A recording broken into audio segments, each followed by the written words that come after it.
Leading off the fifth inning, Isiah Thomas, breaking news here. As expected, the axe has finally come. Team announced he has been fired as head coach, but he will remain with the team as what they call a resource. He will report directly to Donnie Walsh, but no one will report to Thomas. So, guys, let me start with you, Brandon. Was this the right call, or should they have gotten rid of Thomas altogether? What do you think? Well, in essence, Scotty, all right. I think in essence they have gotten rid of him. I mean, here's a man who, you know, as recently as a month ago was the president of basketball operations, was the head coach of the New York Knicks, had complete autonomy in terms of draft status, trades, free agent, mid-level exceptions, any sort of player personnel move, buyouts, inactive, active. He did what he wanted. And right now, all you need to know about what Isiah means to the Knicks is that nobody reports to him. So in essence, they have gotten rid of him. But why not get rid of him altogether? This guy has embarrassed your organization, has ruined it financially, had a sexual harassment suit that you are now found liable for.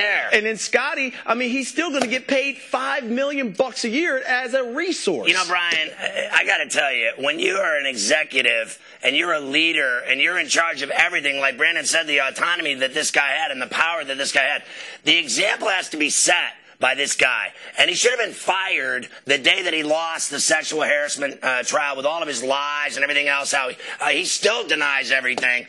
I thought that was the most embarrassing stain on that franchise in its history. I can't believe he lived through that. Any of us. But how do we know? How do we know? He was the worst coach I've ever seen coach the Knicks. He should have been. I can't even believe. What are they keeping him around for? To clean toilets? Scott, I'm going to ask you a serious question, and I love an answer. And I know you'll give it to me.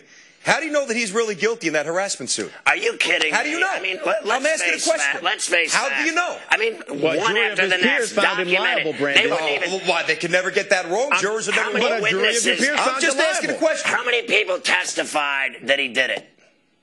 There were a couple. How many people wouldn't testify on his behalf that worked? Wait. So O.J. Simpson never killed somebody? Are you kidding me? I'm just asking. You worked down there. Are you kidding me? I understand that. You think that let's keep it on the focus of the Knicks, though. Had nothing to do. They tried to cover it up. But that's the reason I brought it up, because it's irrelevant. I bring it up because you lost. I know it's of no significance to me. Trust me. But you veered into this harassment case. Who gives a damn? Everyone. No, they don't. They don't care about that. It ruined the reputation of your organization. Sure, it does. It has a lot. You had the commissioner of the NBA coming out at let me ask you a question. If people were so disgusted by it, why did they keep showing up at the Garden?